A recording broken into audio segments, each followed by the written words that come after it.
80, 60 और 80 का क्या निकालना है? 60 और 80 का क्या निकालना बेटा? महत्तम समापवर्तक ज्ञात करना है।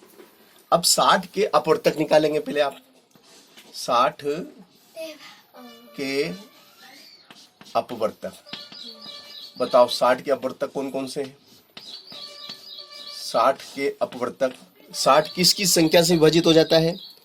वे सभी संख्याएं बताइए जिन से 60 पूरी तरह विभाजित हो जाता है, या दूसरे शब्दों में कहें कि वे संख्याएं बताइए जो जिनके पहाड़े में 60 आते हैं।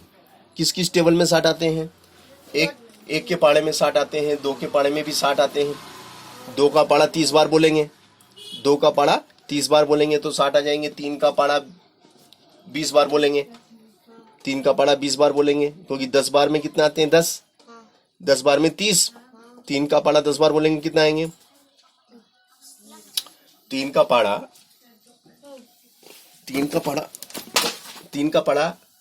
10 बार बोलेंगे कितना आएंगे? 3 का पहाड़ा 10 बार बोलेंगे तो 3 का पहाड़ा 10 बार बोलेंगे तो 30 कितना आएंगे? 30। और फिर 10 बार और बोलेंगे तो फिर 30, और 30 और 30 60। चलो अब 4 का पहाड़ा बोलो कि 60 आ जाए, तो 4 का पहाड़ा कितनी बार बोलना पड़ेगा? 4 एकम 4, 6 में से 4 गया तो 2, ऊपर से उतारा 0। 4 का पहाड़ा बोलो 20 आ जाए। 4 पंजे 20, 4 पंजे 20। कितनी बार बोलेंगे? कितनी बार बोला? 15 बार। चलो अब 60 कौन कौन से पहाड़े में आते हैं? 1 का पहाड़े में आते हैं, 2 के पहाड़े में भी 60 आते हैं, 3 के पहाड़े में भी 60 आते हैं, 4 के पहाड़े में 60 आते हैं। और किस पहाड़े में आते हैं 60?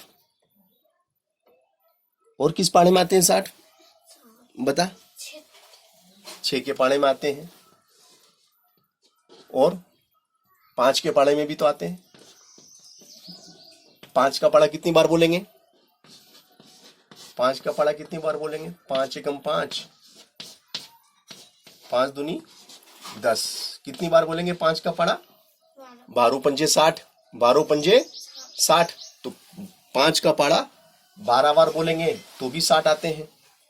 6 धाम 60, और 10 के पहाड़े में भी तो 60 आते हैं। 10 छंग 60 है ना। और 60 किस पहाड़े में आते हैं?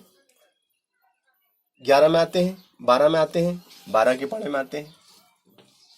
12 पंजे 60, 12 पंजे 60। फिर 12 के पहाड़े के बाद 15 के पहाड़े में आते हैं। 15 चौक 60, 17 16 17 18 19 20, 20 के पहाड़े में आते हैं। 20 तिया 60। फिर 30 के पहाड़े में, 30 दूना 60, और 60 एकम 60। तो देखो इस तरीके से मैंने आपके सामने मैंने गुणज अपवर्तक ज्ञात करे। 60 के अपवर्तक है ना, कितने हुए? 1 2 3 4 5 6 7 8 9 10 11 और 12। 60 के कितने अपवर्तक ज्ञात हुए? 12। अब 80 के निकालेंगे। 80 के अपवर्तक है ना, 80 के अपवर्तक बताओ। 80 कौन कौन से पहाड़े में आते हैं? 80 कौन कौन से पहाड़े में आते हैं?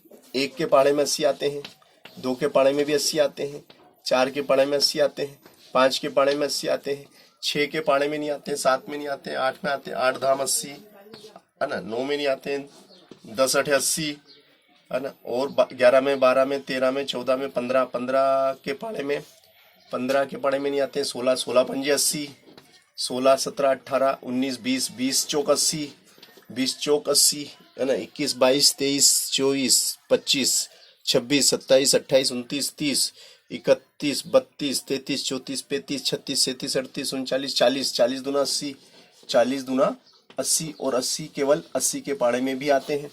80 के पहाड़े में भी तो 80 आते हैं। 80 किस पहाड़े में आते हैं? 80 के पहाड़े में भी तो आते हैं है ना। तो अब हमें समान अपवर्तक ज्ञात करना है। कितने? कौन से अपवर्तक ज्ञात करना है? समान अपवर्तक। समान अपवर्तक बताओ जो दोनों में है। दोनों में, एक दोनों में है, दो भी दोनों में है, फिर तीन भी दोनों में नहीं है, तीन नहीं, चार दोनों में है, चार दोनों में है, फिर पांच दोनों में है, ये पांच दोनों में है, फिर 10 भी दोनों में है, ये 10 दोनों में है, 10 के बाद फिर 20 दोनों में है, ये 20 भी तो दोनों में है ना। अब इसमें सबसे बड़ा जिसको हम कहते हैं महत्तम, क्या कहेंगे हम? महत्तम, महत्तम समापर्तक, महत्तम समापर्तक। बताओ सबसे बड़ा कौन सा है? सबसे बड़ा 20 है, यही आपका मसा है। यही आपका क्या है? मसा बराबर कितना हो गया?